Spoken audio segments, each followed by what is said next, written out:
그러면 아까 그 글 쓰는 것도 포기, 그 다음에 포기가 아니라 나보다 더 잘하는 사람이 있어. 그리고 이제 학생들 근데 또 나보다 더 좋아할 수 있는 잘 가르치는 사람이 있어. 그리고 이제 공연 기획으로 가셨는데 가게 되는 뭐 계기라든가 아니면 또 뭐 공연 기획으로 간 건 아니고요. 공연 기획 일을 하면서 다른 일을 한 거죠. 가르치는 것도 제가 공연을 연출하거나 기획하는 일을 가르쳤던 거고, 네. 그래서 오케이. 다른 걸 가르친 게 아니라. 그 계기는 네. 뭐 누구와 같이 이렇게 윤도현 씨하고 같이 이렇게 하면서 하게 됐나요? 아니, 그러니까 저한테는 약간 그런 연출적인 재능이 좀 있었고, 또 대학교 졸업하자마자 이제 그런 일들을 하게 됐고, 그래서 뭐 음악 방송에도 좀 있었고, 또 그러다 보니 자연스럽게 콘서트 연출을 하게 된 거고, 그런 인연이죠. 그리고 나중에 이제 그게 직업이 된 거고. 네.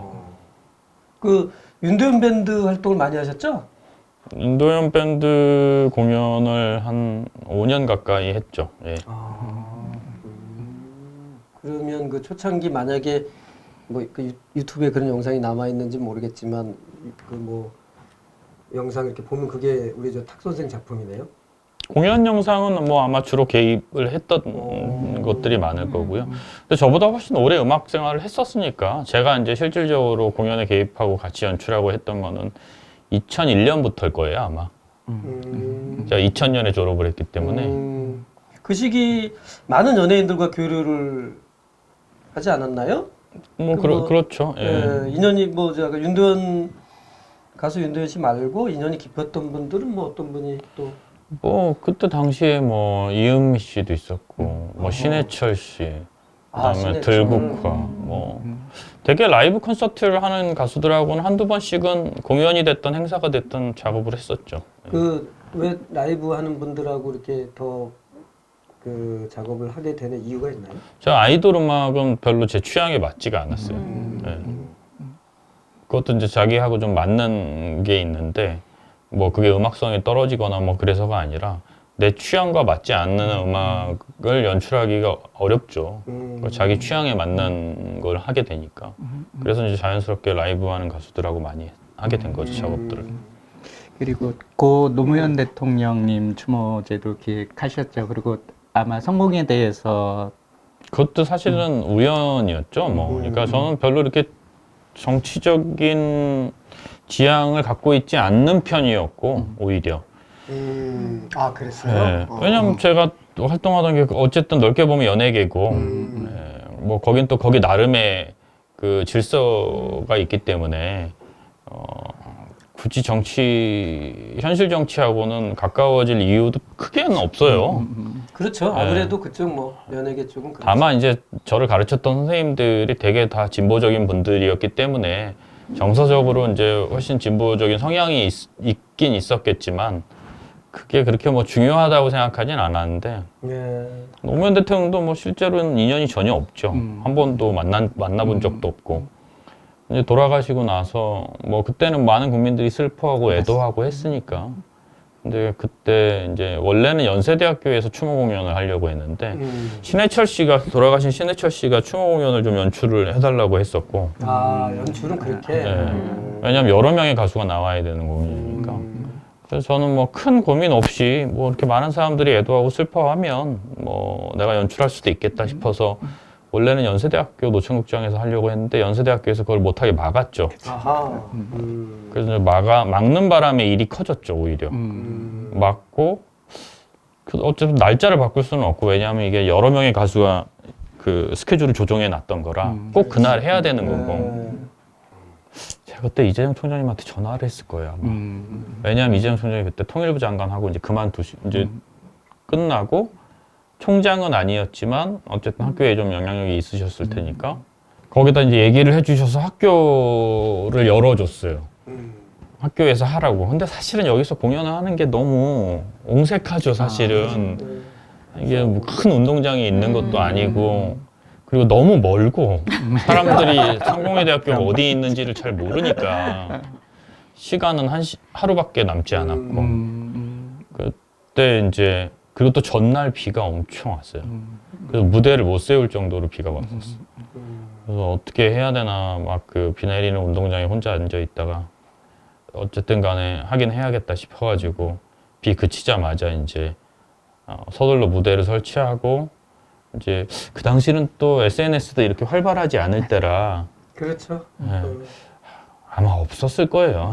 뭐 트위터 이런 것도 없었고 페이스북 이런 것도 없었던 것 같고 근데 여하튼 이렇게 저렇게 막 그 장소가 옮겨졌다 그리고 여기서 할 거다 막 기자들한테 다 전화해서 알려주고 뭐 막 그랬던 것 같아요.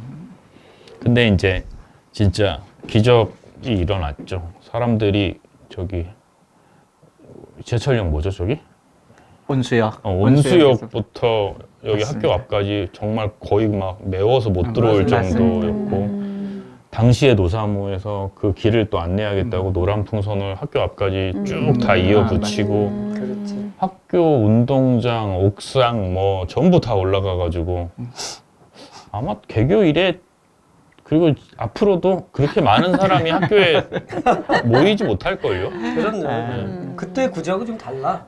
조금. 한번 맞습니다. 생겼었는데, 예, 그리고 맞아. 그때 그 육충 교수 휴게실. 그 휴게실에서 선생님이랑 같이 사실은 그 장면들을 노란 물결 그다음에 신해철 가수 이렇게 공연하시는 거 이런 것들을 선생님하고 그 더불어서 회원들하고 뭐 여러 선생님들 그게 이제 성공회 대학교라는 학교가 알려지는데도 많은 기여를 했고 뭐 그게 결과적으로 좋았느냐는 좀 논란의 여지가 있지만 어쨌든 그랬죠. 그래서 그 공연을 성공회 대학교에서 연출하게 된 이유는 거기 있었죠. 그리고 그 자리에서 문재인 전 대통령을 만나게 됐죠. 거기서 그 자리에서 인연이 시작. 아니 근데 저도 그 공연 기억나요. 그 교수 연구실 네. 거기는 못 올라간 것 같고 예. 안 올라갔나 하여튼 뭐그 무대 뒤에서 왔다 갔다 하는데 탁 선생 왔다 갔다 하는 걸 봤지. 이제 고생하는구나 그리고 어떤 기억이 납니다. 아마 제가 보기에는 그것도 우리 연예 공연 기획 역사에서는 기록돼야 될 순간이라고 봐요. 제 느낌은 그래요. 그러니까 저기 노무현 대통령 추모제를 그 연예 기획이란 측면에서 그렇게 멋있게 할 수 있었던 것도 저는 뭐 기록이 된다고 생각합니다. 그렇지 않아도 좀 여쭤보려고 그랬는데 얘기가 잘 닿네요.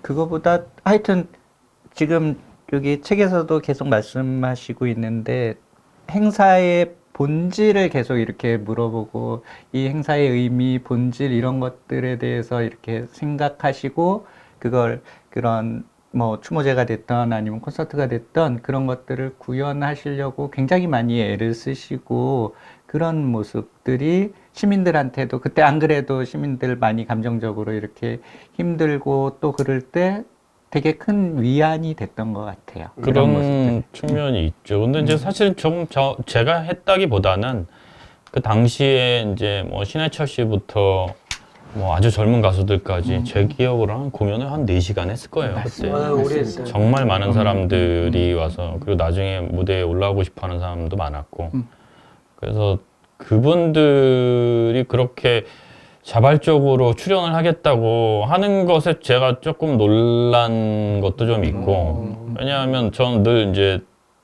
돈을 얼마 주고 얼마 받고로 움직였으니까 그렇게 이렇게까지 사람들이 슬퍼하나? 이런 생각이 오히려 좀 들었죠. 처음에는 약간 좀 잘 이해할 수 없는 그런데 이제 어쨌든 그 공연을 연출하면서 제 인생도 많이 바뀌었죠. 네. 인생이 바뀌었다. 아주 좋은 말씀하셨네요. 아까 그 자본의 논리적으로 판단하시던 게 새로운 어떤 기준으로 바뀌었다는 것 같은데. 근데 그건 약간 강요된 측면이 있어요. 그냥 냅뒀으면 다시 돌아갔을 텐데. 당시에 이제 이명박 대통령이 저를 그 국정원 블랙리스트에 올려놓고 맞아. 그러면서 이제 사실 그때 제가 이제 회사를 처음 만들어서 한 1, 2년 됐을 때거든요. 그래서 꽤 잘 나가고 있었어요, 회사가. 근데 이제 후배들이랑 같이 했던 회사인데 후배들이 좀 부담을 느끼기 시작했죠. 이제 클라이언트들이 떨어져 나가니까. 그래서 이럴 바에는 내가 그냥 나가겠다고 해서 이제 물려주고 나왔죠. 그게 이제 나무위키 이런 데서 말하는 그 기획사 그 했던 기록이 그거군요. 저는 그거 보면서 이게 뭐지 이랬는데 회사를 했다는 기록이 있고 그래서 이게 그 얘기구나. 그래서 지금 생각했어요. 그때 그냥 냅뒀어도 그냥 그러면 오히려 좀 나았을 텐데. 원래 그렇지 뭐. 참. 그런 의미에서 여기서 하나 질문을 해보겠습니다. 저 신용복 선생님의 관계로 뭐다 아시잖아요. 뭐 강의가 아마 그때쯤 나왔고 했는데 뭐 공연기에 가시고 의전 비서관 하신 분한테 뭐 그런 말씀드리기는 뭐하지만 그래도 혹시 생각해 보신 건 있을 거 아니에요? 저희들은 이제 그런 거에 대한 생각을 좀 많이 해봤는데 탁 선생 어떻습니까? 글쎄요, 저는 관계론 그러면은 좀 아득해지는 느낌이라 그냥 선생님한테 겪었던 선생님과 같이 보냈던 이야기들이야 이렇게 풀어놓을 수 있지만 결국 뭐 그 이야기들 안에 다 들어가 있는 내용이라고 생각해요. 선생님 말은 어렵지 않았고 선생님하고 있으면 공부하는 것 같지 않았지만 결국은 그게 언젠가 내가 공부하는 것 같이 쌓여 있었던 것 같고 그래서 저는 신영복을 읽는 여러 가지 방법이 있다고 생각하는데 제가 그나마 선생님이 살아계실 때부터 봐왔다는 게 저한테는 참 다행스러운 일이지 않나 싶어요. 만약에 내가 신영복을 공부했다면 이렇게 선생님을 이해하기 어려웠을 거예요. 아무리 선생님이 쉽게 책을 쓰셨어도. 그렇지. 예. 그래서 그건 다른 사람들에게 신영복 선생이 얘기하는 이른바 관계에 대한 선생님의 생각은 이런 것이다라고 이야기할 수 있는 재주가 저한테는 없어요. 네. 그래서 제가 그렇지만, 한자를 깔았는데 제가 선생님하고 겪었던 것들일 것이라고 생각하고 있어요. 네.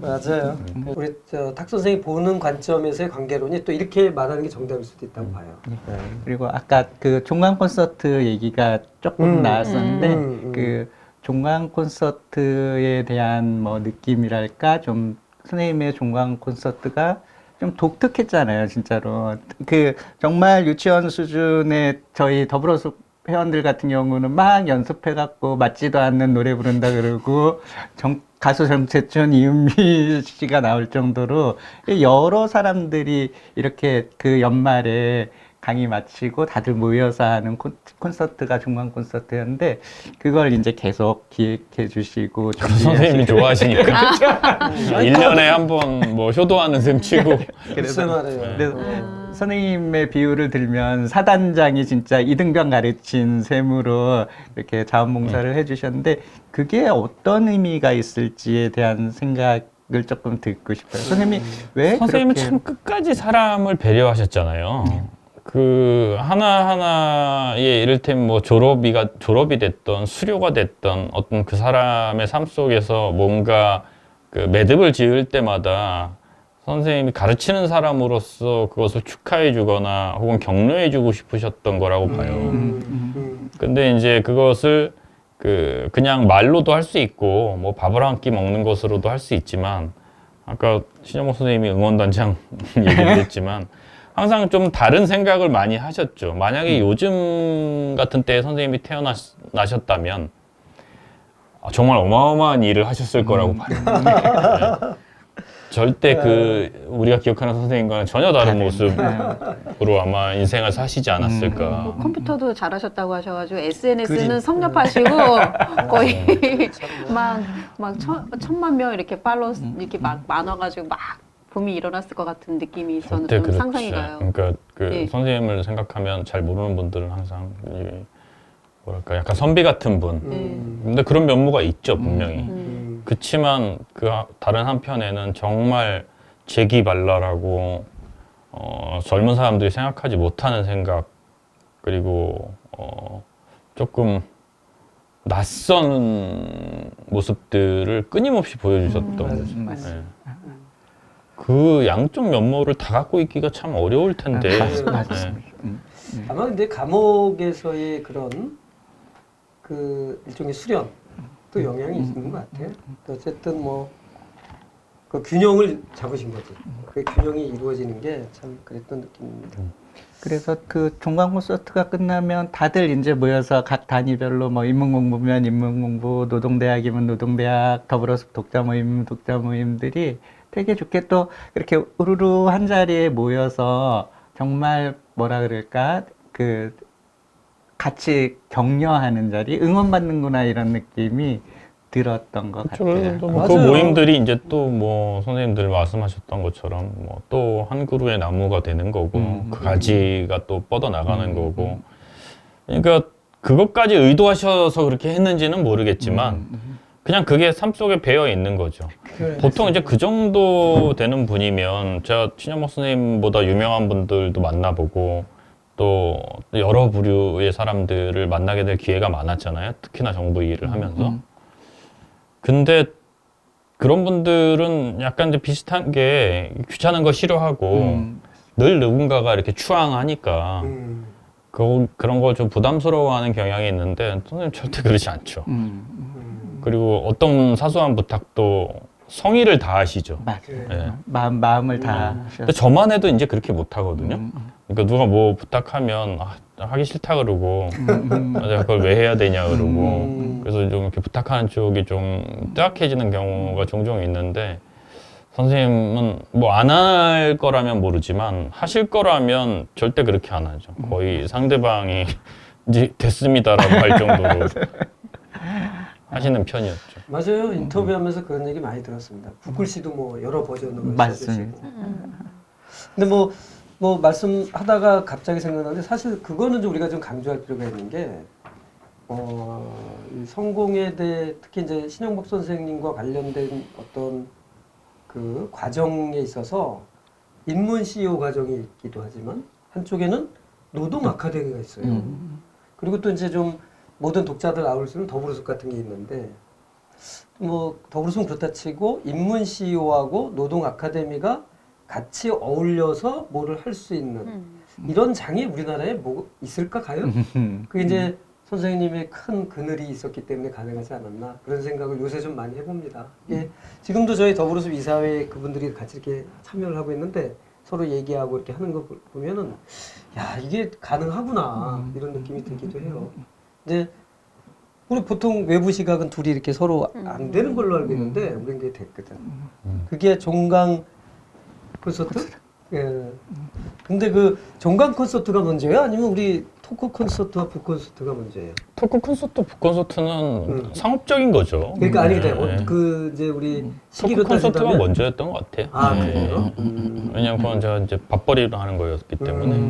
근데 그거를 이제 선생님 부탁하니까 그런 또 다른 어떤 종강 콘서트라는 그냥 일정 형식의 일부를 차용해서 그냥 행사를 만든 거죠. 워낙 부서가 없으니까 종강 콘서트라는 게 전문적으로 무대 위에 서는 분들도 아니고 이제 또 그런 분들은 또 이렇게 좋아한단 말이죠. 그런 걸 이렇게 연습하고 이러는 걸. 그러면 이제 다른 데 같으면 이제 프로들 무대 같으면은 내려오라 그러고 하든지 뭐 안 된다고 하든지 뭐 이럴 텐데 이건 그런 자리가 아니니까. 예. 아 근데 나는 되게 오글거렸어. 그 우리 그 저 선후배도 올라가가지고 막 노래 부를 때 제일 이제 아마추어. 조마 근데 선생님도 그런 느낌이셨던지 우리 한 번은 우리 맨날 이런 모습만 보여줄 수 없다 그래갖고 한 2달 정도를 하모니카 선생님을 모시고 하모니카를 연습을 했어요. 그리고 그런다는 말씀을 이제 선생님이랑 식사하다가 이제 자연스럽게 나왔는데 선생님이 요번엔 좀 잘해봐. 근데 과정이 아름다웠고 과정이 재밌었던 일이죠. 나중에는 연출을 우리 탁 선생이 안 하고 안 했죠? 나중에는 닭을 하셨나?